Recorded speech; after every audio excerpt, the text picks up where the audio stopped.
Whew. Yes. Welcome to the Men Talk About podcast. I am your host, Paul Newell. I have Gregory Smith here with me. I'm noticing right now, Gregory, that usually when I start the podcast, I have a buoyancy, like, hey everybody, blah, blah, blah. And right now, what I'm feeling is a groundedness. It's wonderful. It's wonderful. And it's like, I feel like I'm in a solid seat while I'm standing. Very interesting.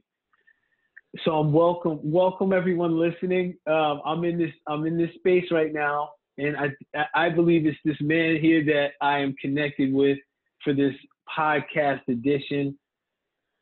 Wow. The intention of this podcast is the first time that you're joining me and hearing this. This podcast is for men and those honing in or harnessing masculine energy. This is for men's education. This is for education. This is for inner work. This is for development. So the intention is I interview men and we share gems based on where they are in their field, in their life, in their experience, and with the intention and hopes that a man out there can hear this and it'll take them on their journey, on their journey. So I'm excited. Yes. Ooh, man, the pregame before this recording started. Not gonna see it though, folks. We didn't record it. So there it is. All right, but listen, I'm excited. Gregory, I'm going to do the introduction, and I want to hear from you because I want people to hear and start to experience your energy, whether they're hearing this or they're seeing this recording.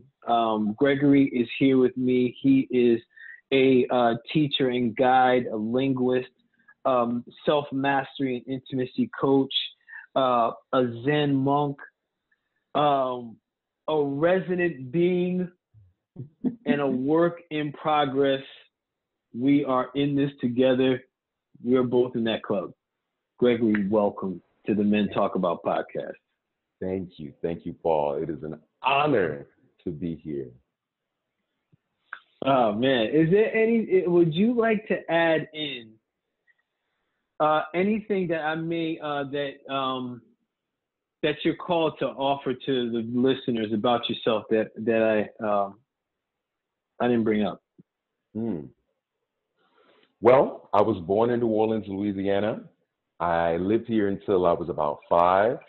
And then my mother, my stepfather, and I moved to California, and I was raised in Los Angeles. That's where I spent most of my life.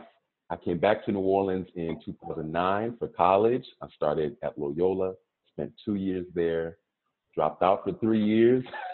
In that interim period, I moved into the New Orleans Zen Temple from 2011 to 2014. And I did an intensive residency there under the instruction and tutelage of my teacher, Robert Livingston Roshi. I finished my bachelor's in 2016 from Tulane. I'm currently working on a master's degree in Spanish linguistics at the University of New Orleans, and also working on developing my business, Zen Friend and Urban Monk, which is a self-mastery and intimacy coaching business for men, in particular men of color and Black men. And my goal and my mission as a Zen monk is to liberate myself, to lead a liberated lifestyle, and to assist other people in liberating themselves from conditioned suffering. And so my business is a branch of that. My goal is to simply help men master the magic of their emotions and manifest the life of their dreams. Oof. Breathing moment. For people that are wondering, what the heck, is there something wrong with the recording? No, I'm taking a breath break because when I'm noticing when Gregory and I are in conversation, I want to take a moment. And what you just said, teaching men to master their magic. Yes. And what was that? Yes. So the exact phrase is master the magic of your emotions and manifest the life of your dreams. Yeah, okay. So you know what just came up for me is this is another area where we are in alignment. To give a background, the work that Gregory's doing is similar to the work that I'm doing. That's what brought us together. A mutual mankind project brother said, "Hey, listen, you two guys get together." Gregory supported me in doing a survey, and we started talking about the work that we're putting out there specifically for Black men. And it's wild. This is how the universe and how alignment works, people, because Gregory's talking about master your magic. And in my program, the integration phase is saying it's called master your mojo. Yes. Look, man, look, it's in the notes for people that look. Master your mojo. This is my notes for people that see the video. You're gonna see. That's alignment. Yes. That's alignment. Yes. So breath break. And this is where Gregory and I want to go today. We want to go into what that means in application. And in particular, we'd like to, depending on where spirit guides us, words and vibration guide us. We're going to ride it like a wave. Ideally, we'd like to look at how that applies to our bodies, our physical forms. As you put it elegantly, your body is your first soulmate. I was like, I feel that. I feel that. Yeah. Yes. So, wow.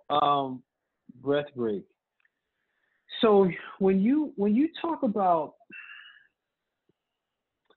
there's a couple things really. Then the first place I really want to start is intimacy, in relation to specifically to our body.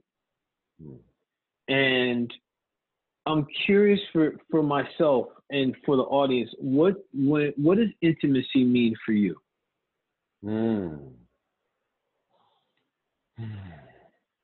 That is a very deep and profound question. Intimacy at its core means to know something deeply. And I think that it's also a paradox, because the more we get to know about something, be it ourselves, someone else, or the universe, the more that stands to be revealed.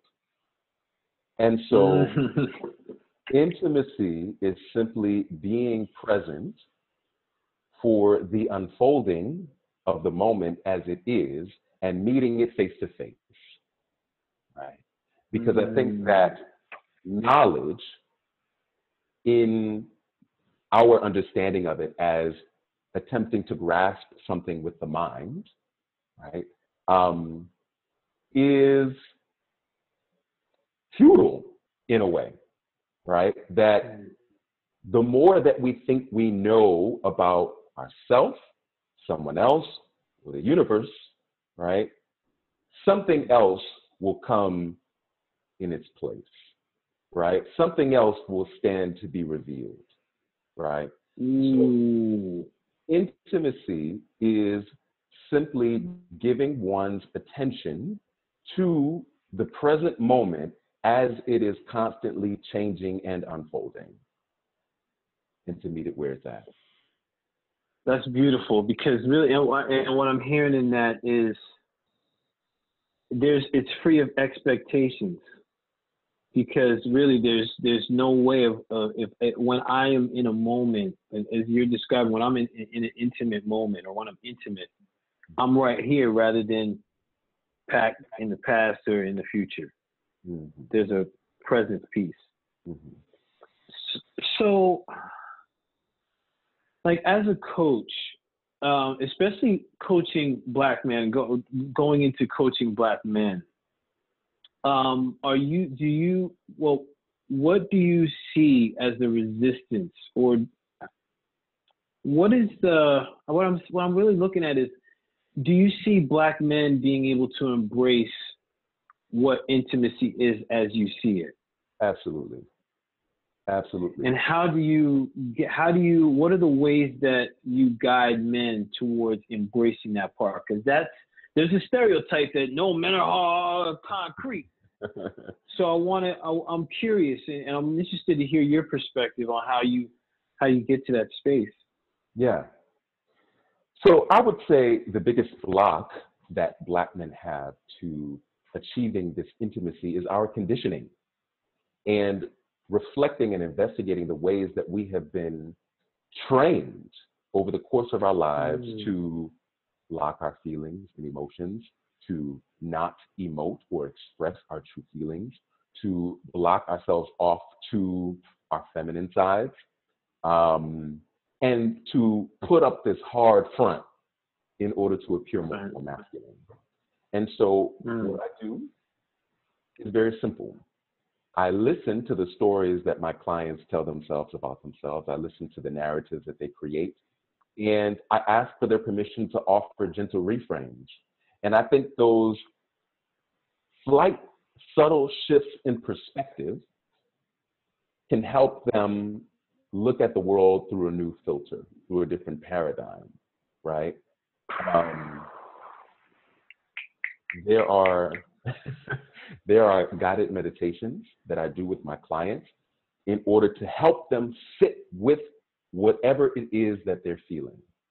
Because I believe that acceptance is the first key to transforming whatever emotion one is going through. One has to become spacious, right? Become expansive, become like the sky. There's actually a term in Zen called ku, which means vast emptiness or just emptiness, or the sky, right? So in becoming emptiness and becoming expansive and vast like the sky, then we can become the observers of our experience, which is not the same thing as disassociation, right? That we're allowing ourselves to feel exactly what it is that we're experiencing. We're allowing ourselves to experience the nuanced language of the body, which comes in the form of emotions. Right. Yes. Oh boy. Okay. Hold on. Beep beep. Wait. Pause. we got. Hold on. we there's a lot here I want to chop up. I want to break down for folks because you drop gems right there. Okay. So, coming back to the word linguistics piece, right? Because as you said, to have someone. I appreciate what you're saying about the narrative, the story. Have someone talk to their story and like have them hear the narrative, and then you hear the story and then the reframe, right? And I think this is, for people that hear this podcast or that have heard my previous podcast, I'm a words guy. And that's another area where Gregory and I were like, bing, when the twins unite. It's like, form up magic words.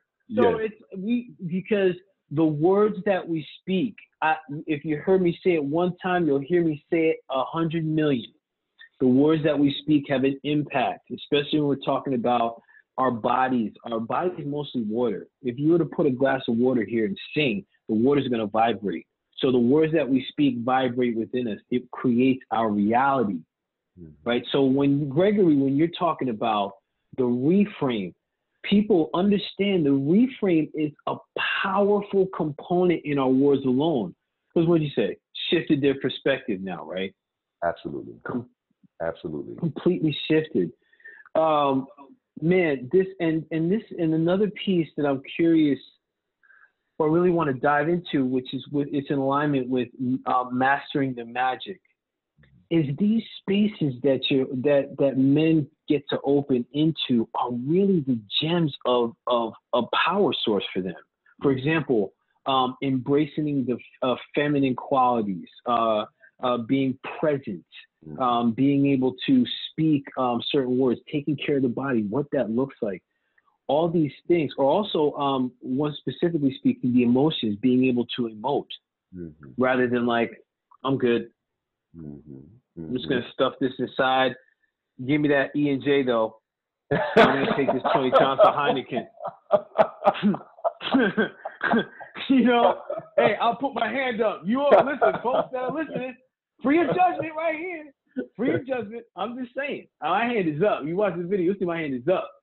Because listen, that's one of the reasons why I coach, I guide men.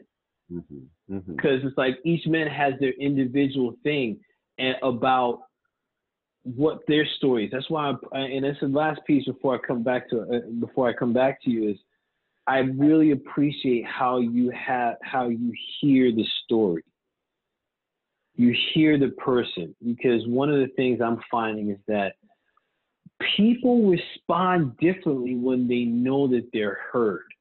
And when we're talking about words, I'm curious to know, like for you, like what was the part about words and linguistics that really pulled you in to understand its powers, Jim? Language for me is a tool and an art form. As a tool, it gives me the power to connect with the human heart, right? That it's a very different experience to speak to someone in their second or third language as it is to speak to them in their first. And language gives me a paradigm, a structure, in order to see the world through the eyes of other people or another culture, another person. And it allows me to connect with them. I love language because it is the vehicle through which I create intimacy with other people and understand them beyond their roles and titles, understanding them as a conditioned being, right? Understanding their love, their joy, their peace, and their suffering, right? And if I can understand their frame of view, right, their point of view, their worldview, their Weltanschauung, to use a German word, then I'm better equipped to offer those reframes, right? To use concepts that they're familiar with, and essentially to liberate them from their conditioning. Ooh, so it's like, for example, it's like Phyllis Wheatley. Phyllis Wheatley was among the first enslaved African women brought to the New World. And she was a genius, a savant. This was in the late 1700s, I believe. And she basically wrote herself into the American literary canon, right? She taught herself how to speak the King's English, right? And because of that talent, because she learned the language of her oppressors, she also was able to gain their favor. She was able to touch their hearts and touch their minds. And she became very respected, right? And that gave her a great deal of power, right? Because she knew the culture, she knew the language, thus she knew the culture, right? Because language and culture are intertwined intimately, right? And so it's power. Language is power, right? People, I mean, listen, for the people in the back, language is power. Because, wow. So I want to come to a space for some people. I know some of the feedback I've gotten in from my podcast, or like, you know, when I speak about things like we're talking about right here, Gregory, people are like, it's so, some people, actually less people now, more recently that have shifted my circle. But there are still some people that are like, that's still kind of like woo-woo. It's like blah, blah, blah. And the thing that really pulled me into language was the science of it. And how in the words that we speak, like these not configurations and the should, I call it the should of shame. Shame shoulds. You shouldn't all over yourself. I shoulda, I coulda, I woulda. What if this doesn't, da-da. And when we're saying this language or we're speaking in these vague terms or these inferences, we're triggering our limbic system, our amygdala. It's like ding, ding, ding, ding, ding, there's a threat.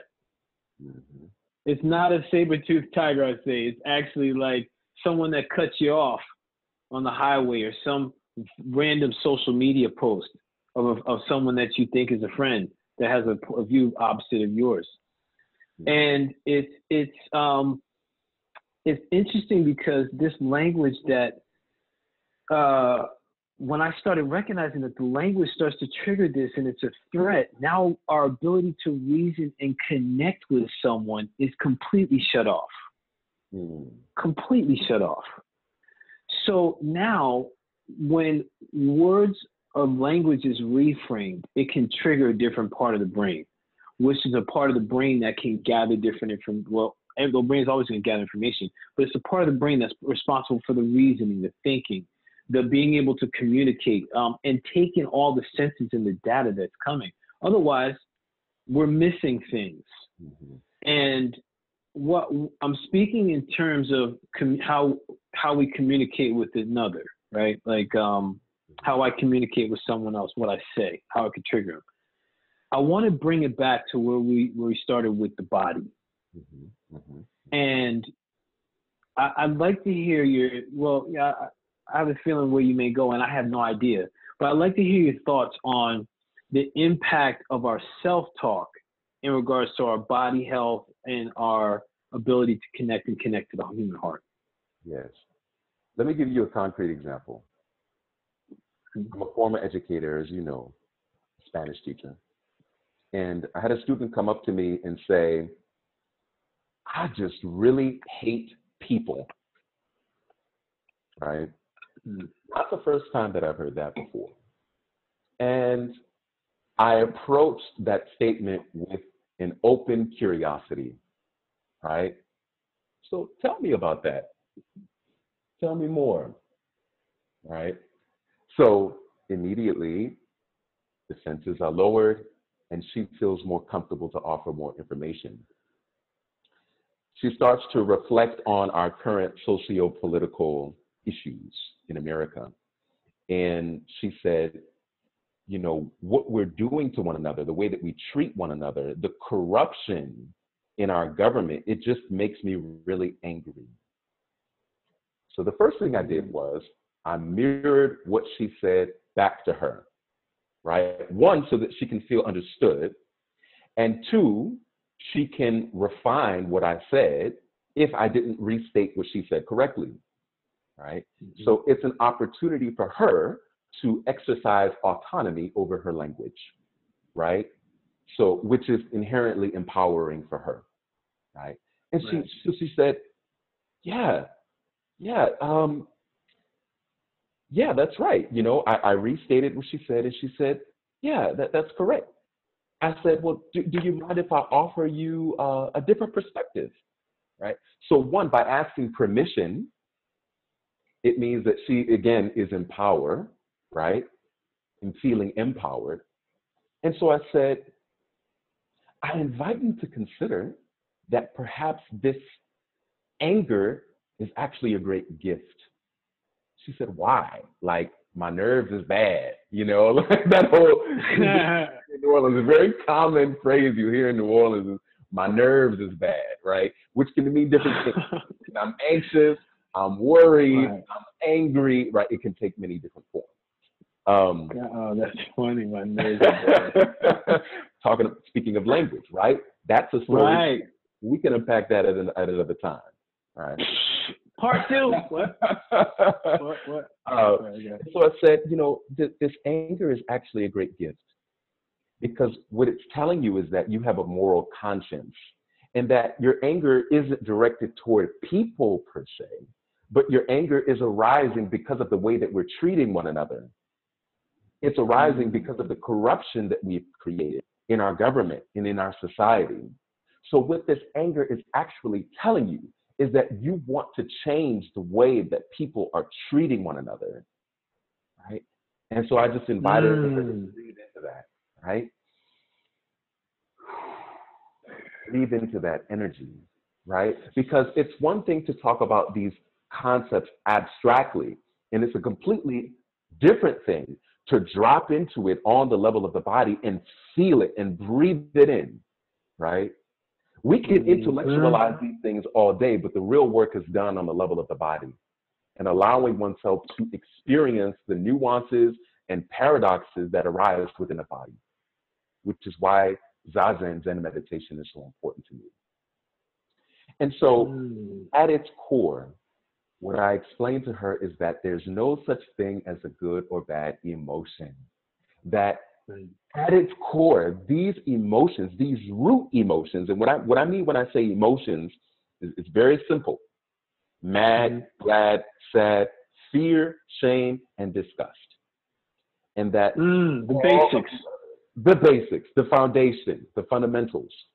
And that all other feelings are mere avatars or manifestations of these core emotions, right? So anxiety, for example, is a manifestation of fear that's been prolonged over time, right? Indignation is a form of anger that's directed toward injustice, et cetera, right? So this anger, this core emotion is actually a gift because it's the energy of change. This is the energy that your body is giving you to change circumstances and situations that are out of alignment, right? And can you give thanks for that? Can you give thanks to your moral compass, to your conscience at work, right? And there was a light bulb that went off in her eyes, right? That I love that. That it's not directed toward people anymore. It's directed now toward the circumstances that we want to change. And that's what I mean when I say master the magic of your emotions. Because we're no longer misdirecting that beautiful energy toward innocent bystanders. We're directing that anger energy toward the circumstances that we want to change.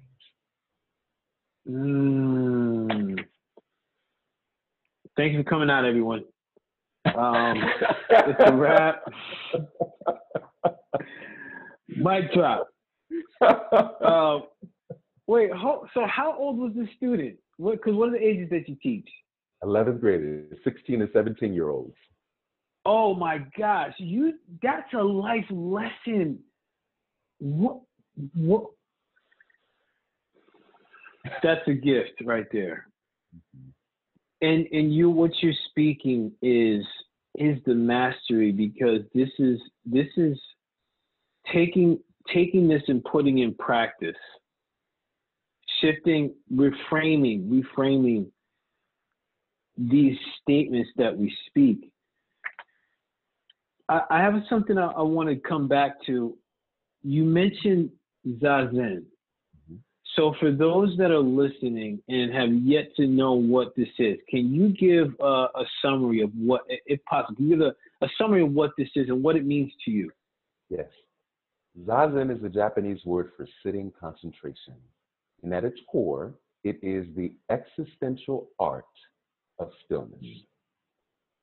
So what does this look like? It means that you sit in a dimly lit room on your cushion, which is called a zafu. It's stuffed with a material similar to cotton called kapok. You sit in an erect posture. You breathe deeply into the hara. And you just sit, just that, by itself, concentrating on the posture, breathing, and exhalation. With your attitude of mind as one of nonprofit, not striving to become an enlightened person, not striving to bypass one's problems, right? But simply to sit in this physical vessel in the here and now and be the compassionate observer of errant thoughts, emotions, and feelings, which over time and with diligence will eventually cool down, and you can sit in peace. I'm smiling and you know, when I teach meditation, people think, oh, I fall asleep, right? I remember hearing that all the time when I first started teaching yoga. I was like, okay, we're going to go into Shavasana. Oh, it's nap time. Okay. Hey, listen, I don't know. I'm free knowing their story. They may need it. And some people are like, well, sitting there just seems really boring. And I remember when I was first learning about meditation and what you're talking about, Zazen. And the postural alignment for the ease of breath. And saying that in concept is like, oh, just sit there, posture. What I found is that even sitting in that posture was difficult in the beginning because it was aligning, like all my thoughts, all the tightness, everything started coming up over time. It was a space and why I'm bringing this up is because for people listening to this space of stillness and being able to sit with self, it is an opportunity. It's an opportunity to experience what's happening in the body. Where's the tightness? Where are we rounded? And even more than rounded, because it's like, let's think of posture. If we're rounded, we're limiting our breath. So where do we expand? Where can we expand here? Where can we expand our rib cage? These are the things that, and really even focusing on the breath is, people are like, this gotta be, is that all there is? Well, hey, yeah, it's free. It's free. It's, I love teaching meditation in this space of, I call it sitting with self. Yes. Allowing whatever thoughts to come. Like one of my coaches introduced me to contemplative prayer because it was an opportunity to see the thoughts and then allow them to go. Yes. And it was, for me, I found myself getting caught in the rhythm and allowing whatever thoughts to come and go, and I found that there was stillness there. And I remember there would be times when my breathing I can remember when I would be so into the breath and so expanded that I would jolt myself out of the experience because it frightened me. I was like, what? Where? What? And this is the space that's beautiful, right? Well, it's vast, it's open. You were describing when you first started, like, just open. And for me, I felt myself wanting to constrict myself because I recognized in my life that's what I do. And me opening up was really, it was an opportunity for me to get in my body. See where I'm tight. And then the crazy thing, some people may be like, okay, I get it. And some people, like, I'm going to take it a step further. I got to experience what the story is that helped create the tightness. What were the things that I was telling myself, Gregory, that had me think like, my fast is like, I'm contorted. Is this what I think? Like, is that who I am? Am I this body? So the reason why I'm bringing this up to come back, bring this back in, is when you were talking before about when you were talking to the student and you were curious in the moment. You said, "Tell me more." You mirrored, and then you had them reflect and then breathe it in. So it's like that same process can be done with self, right? Absolutely. So if it's this easy are in air quotes, by the way, for people that are visual, that have yet to see this visually. If it's so easy, from your perspective, what are the things that would prevent people from having this type of practice? Fear, and in particular, fear of confronting the things that we have put off. Fear of addressing the sources of our suffering, our trauma, and our past experiences, which have contributed to a certain level of existential discomfort. It is fear of looking at our own behaviors and also taking responsibility for them, right? Or holding other people accountable who may have perpetrated us in some fashion, right? I think that at its core is the hindrance. And it actually says in the Heart Sutra that in the mind of the Bodhisattva or the Buddha to be, that there is no hindrance and thus no fear. And so I liken Zazen to going into a cave. We also say getting into one's coffin, right? Once we go into that cave, we're going to see all sorts of creatures that we were not expecting. Right. They may even surprise us, right? But they'll move around, they'll shimmy and shake a little bit, and then eventually they'll disappear.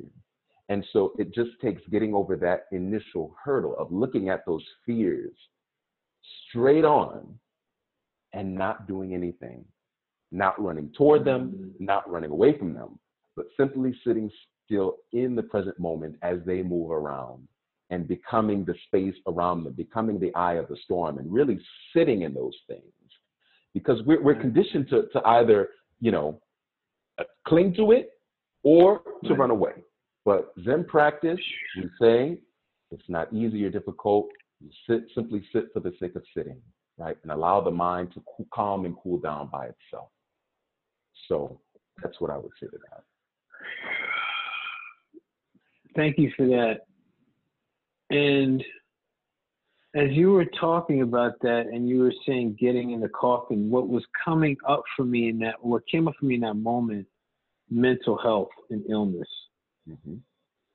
And with the work that we're doing with Black men and, the survey I was telling you about, that one of the things that I fear and something that's out there, it's like the elephant in the room, Gregory, is mental illness with Black men, mm-hmm. or mental health, mm-hmm. more specifically. And part of mental health, and this is my thought, I think that part of the mental health or the breakdown, the anxiety, the worry, the lash outs, the anger, is from this space of failing to be in those moments and work through them rather than bottle and stuff them. That's right. It's and I see that as, if you look at the Black on Black crime, mm-hmm. it's like, I mean, like, okay, I'm going to go there. Yep, it's my podcast. I'm going to go there. I think this is by design, where, you see how a lot of the urban, I guess, the setup, whether it's down to the food, the stores, the environment, the proximity, especially when we talk about space. I think it's like a ground where there's and plus the conditioning of, you don't be the angry Black man, or like, yo, this is who you're supposed to be. You're supposed to be this violent, blah, blah, blah. All of a sudden, now it's like what's really underneath of that individuality gets stifled, and now all of a sudden it's like it's highly combustible. Yes. And then it's also a problem on the opposite end, because if I'm in an environment that's outside of the urban area, there's harassment, and I could get capped for running. So there is this space of anxiety and I think it's mild depression with the anger lash out. And I'm speaking from my perspective. Once I recognize, okay, I was experiencing some stuff then. Wow. Fortunately, I have guides, mentors, shamans that can help guide me into what's happening really. Mm-hmm. But there were spaces where it was really difficult to really sit with self, and being able to do that, whether it was by myself or with a guide, I think was extremely helpful. And I'm curious, it was long-winded, but I'm curious to coming back to this space of being in the coffin. For you, being in that coffin or being in that space, what are your thoughts for men that are hearing this that may be in a space of discomfort, transition, uncertainty, angst, that are hearing our words here and yet to hear it here. What would you say to those men, or what guides would you suggest for those men? The very first thing that I would say is whatever you're feeling, it's valid. And Black people are not monoliths. We have a myriad of experiences, points of view. We show up in many different ways. And so it's impossible to simply encapsulate the Black experience with catch-all phrases. So the first thing that I would say is, whatever it is that you're feeling at this very moment, take a deep breath into it. It's valid. It's okay to be angry. It's okay to be sad. It's okay to experience anxiety. It's okay to experience depression. And that's not all that you are, right?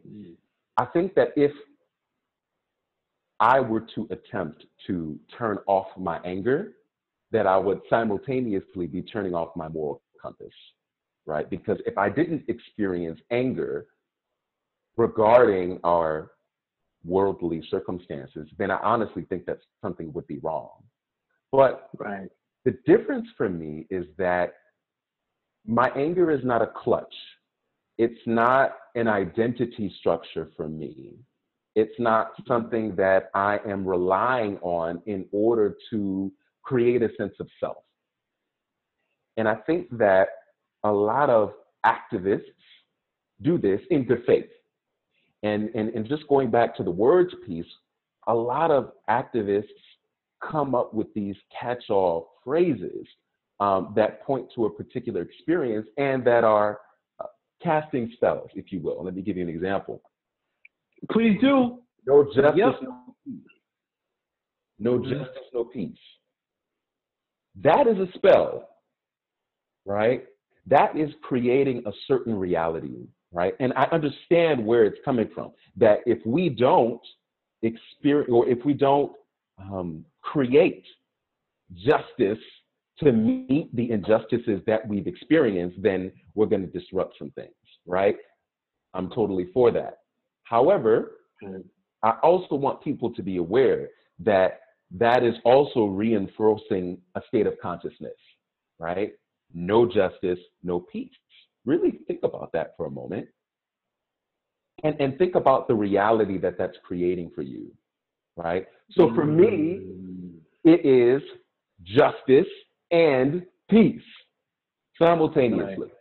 And I don't think that the two have to be mutually exclusive, right? So that's where I'm getting to as far as the validity of our emotions, right? That it's totally okay to feel whatever it is that you're feeling, but this Buddhist value of non-attachment, right? Not using the emotion as an identity structure, right? Not getting caught up in the feeling such that your entire life revolves around that experience. And I think that very experience is what a lot of Black people mean when they say my nerves is bad, right? That we're attaching to a certain experience and we're just ready to pop off. Right. So it's coming back to what you were saying before about witnessing rather than being in it. Right? And being able to see what that emotion is before we act, because there's something else underneath it, is what I'm hearing you say. Let me clarify that. I think that witnessing it and being in it are the same thing, meaning that we're allowing our bodies to experience whatever it is that comes up, right? Okay, yes. But for me, what I do is I relax into the feeling. I don't try to fight it. I simply allow it to be, and eventually I know that it will pass, it will run its course. Like a movie, right? The film this too shall pass. Runs, right? And eventually the movie has an end, right? And taking this a little bit further, did you play video games growing up as a kid? Yes. Okay, beautiful. Did you ever have a moment when you just got lost in the experience when you were playing games hours upon hours and then realized, damn, 5, 6 hours. It's nighttime. Right? Yeah. I think that many people don't realize that that is actually a consciousness, right? You pointed to it earlier, that you were so concentrated on what you were doing that you actually forgot about yourself in the act, right? And Zen, I would say, is the art of doing just that, forgetting about being so concentrated in what you're doing that you actually forget about yourself in the act and you become the act itself, right? And this goes into mundane tasks, from eating to going to the bathroom to taking a shower to doing household tasks, that this spiritual state of consciousness is actually normal. That is actually nothing special per se, right? That is actually something that characterizes the human experience. And so we can look at our concentration as that art form, diving into the moment. And when we forget about ourselves, we also forget about our petty problems.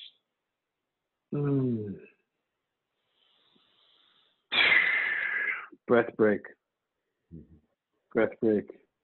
Oh, man. Wow. Wow. So this program that you have for Black men, tell us a little bit more about it, like how you roll it out, like how it came about. I'm curious, because after hearing this, I'm like, what? Mind blown right now. So yeah. I was looking for a way to put my monastic practice.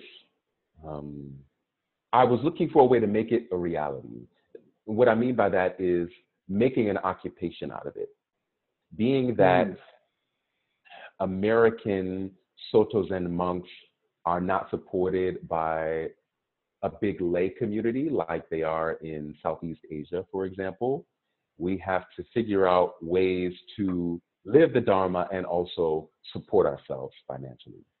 And so this vision came about after a lot of research into mental health counseling programs, social work programs, psychology programs. I was trying to figure out a way to put my natural gifts and talents, which is listening and holding space and just offering those gentle reframes, right?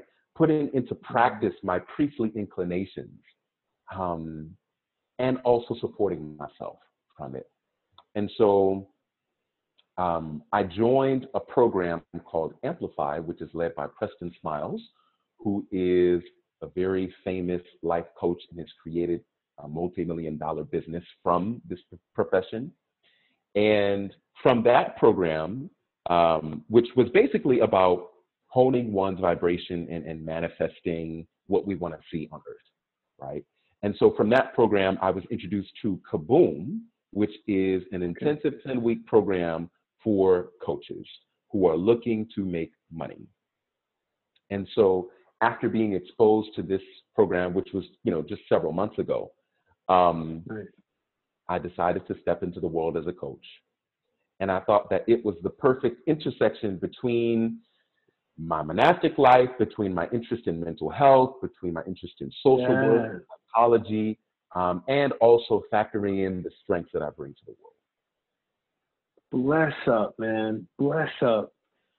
Man, I'm excited for men to hear more from you.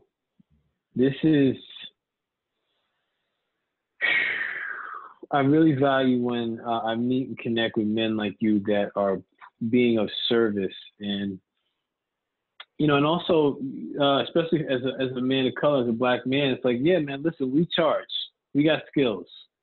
I know for me, I was like, I had problems asking for money. Like, yeah, we charge, and we're skilled, man, and I appreciate being a guide for Black men and for men. For people, because I think when people hear what you said today, I feel right now like I'm mind blown right now. I'm like, what? This is the first time I felt this way. Because I mean, like, there's so many, I'm excited. There's a lot of excitement that's vibing through me because of what you're creating and what you're putting out there. Because I, I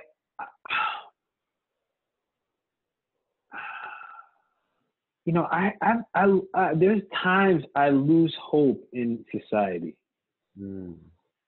and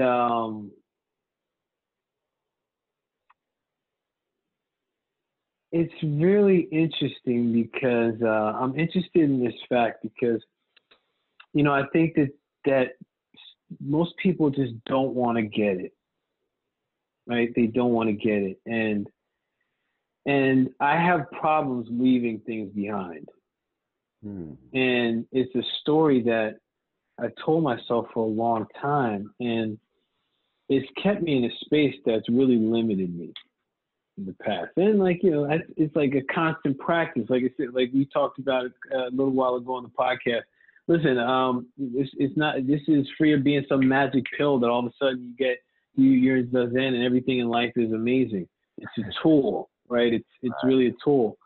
I bring it up because this space for people to practice and be in this place of, hey, this is what I feel. Whenever I feel that way, I get flashes of hope, i.e. you, right? And it's a blessing because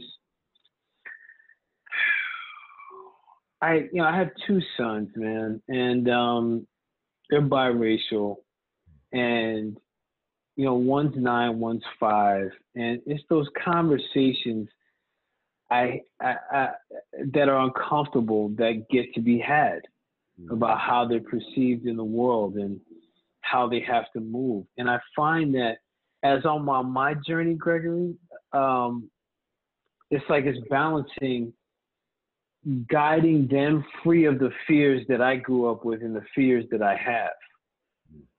Because then I'm carrying around, like, this is a generational healing for me. Because it's just like, you got to be safe or else slave master's going to get you. Or else this is going to happen. Or this is going to happen. Or this is going to happen. Okay, like, hey, let's be right here. Let's breathe. Let's be right here. This is, and it just made me realize this is the thing I want to find out from you what you want people to get from this. And for me, I'm going to model.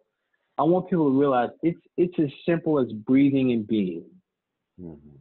And I'm putting simple in quotes because simple means, disclaimer, simple means you will have to put into practice, and it means that you're going to have to forgive yourself, or you get to forgive yourself when you miss a day or when you do certain things, or you feel like you get off track. Breathe and be. Breathe and be. Because in that moment, a lot of things can come up. What would you want someone that's listening to this, after hearing everything here, is there anything that you could think of that you wanted to relay, or Spirit's guiding you to relay, that we have yet to cover in the podcast? Yes. I wanted to talk some about the project that you and I are working on, and to just give them a taste of the way in which you and I and other men who are doing this work are redefining the healthy divine masculine and calling out toxic masculinity. So this series that you and I are working on is tentatively called King's College, the Divine Masculine. Yes. Right? And this is an opportunity for men to reflect on and integrate aspects of the healthy divine masculine. And so we'll give a brief lecture, I think, on each of the the core masculine archetypes, which are the lover, the warrior, the magician, and the king. And we'll reflect on, well, how does the healthy divine masculine lover show up? How does the lover's shadow side show up as the impotent or codependent lover? right? How does your king sometimes show up as a tyrant? How does your magician sometimes show up as the trickster, right? So it will be a lecture and workshop series to begin to create this beautiful vision of what it means to truly embody divine masculine energy. How does the divine masculine relate to the feminine? How does the divine masculine treat his partner, right? How does the lover look at sacred solitude as a love language? How does the lover exercise emotional intelligence? How does the divine masculine lover tap into that beautiful feminine energy that lives within all of us in order to be a balanced human being? And so I think that this is a momentous occasion in order to create some societal shifts and to really have a concrete impact on the community that we're here to serve. Man, only thing I could say is, Mama say, Mama Sama, Maku stop, boy. I want to dance right now. Because listen, I'm excited. Listen, this is what's done in the villages at times of celebration, and I'm excited that you brought that up because what we're doing, what we're putting together, this is the model. This is a model. And I appreciate that we're going to help other men find this for themselves, other Black men, like, yo, what does this look like for you? Right. This is going to be on another level, man. Absolutely. Gregory, how do people get in contact with you? Because they're going to hear this. They're like, yo, this dude right here? How do they get in contact with you, man? Absolutely. So feel free to contact me either through Instagram or by email. My Instagram handle is z.reimoku, and that's spelled z.reimoku, z.reimoku on Instagram. Or you can email me at zenfriendurbanmonk@gmail.com. So just for all of those men who are listening, if anything that I said struck a chord with you, now is the time to act, right? That we're done putting off our power. We're done hesitating. It's time to act. So if you wish to schedule a discovery call with me and figure out if we're truly compatible for a coaching relationship, just shoot me an email at zenfriendurbanmonk@gmail.com, and I'll send you my link so that you can schedule an appointment. Bless up. Men, connect with this man right here, Reimoku. Did I say it right? Reimoku. Yes, that's right. That's what's up, man. Man, Gregory, what do you prefer, Gregory or Reimoku? I'm trying to figure that out, actually. You know, some people are telling me to use my Dharma name more frequently. Yeah, I haven't quite arrived at an answer yet. I'd say either works, Gregory, Reimoku, however you feel called. And I think that as I, ebb and flow and come into my own, that the answer will change. And who knows, I may end up just using my Dharma, my Dharma name permanently. We'll see. Yeah, Reimoku. What does that mean before we wrap up? So actually so I have a monastic name and I have a lay name. My lay name is Reimoku. My monastic name is Zensei. We don't use our monastic name until we die, though. So Zensei is the Japanese word for Zen voice, and Reimoku means spiritual silence. So Zen voice, spiritual silence. Wow. A paradox of sorts. Yeah, man, living in the paradox, like on the pulse, baby. On the pulse. Yo, listen, man, keeping it this. Oh my gosh, I'm excited to work with you. I'm excited. Thank you, Daniel Maldonado. Thank you, MKP. Thank you to our ancestors that brought this together. Thank you to those that are listening to this, that are with us, that are hearing this information. You have the contact information for Reimoku. I'm going to put it in the show notes as well. Contact this man and stay tuned, because we have some things coming that are relevant, resonant, and are in alignment with what we're about, men's development. And it's for us and what we're doing going forward, Black men's development, education, and inner work. This is what we are here to do. We are guides for men that look like us. We have tools to share to help them find their way. So we're looking forward to being of service. I know I spoke for you, and my apologies if your thoughts are otherwise. And I feel that we're in alignment with what we're doing here, why we're here, and why we're connected. Like, I feel this so strongly right now. Yeah. It's like, oh, man. Yeah, that synergy, you know, it's really it is, man. It's like, wow, like so I appreciate everybody. Thanks for tuning in to Men Talk About. Blessings, blessings, blessings. Thank you, and we're out of here. Peace, peaceful. Much love.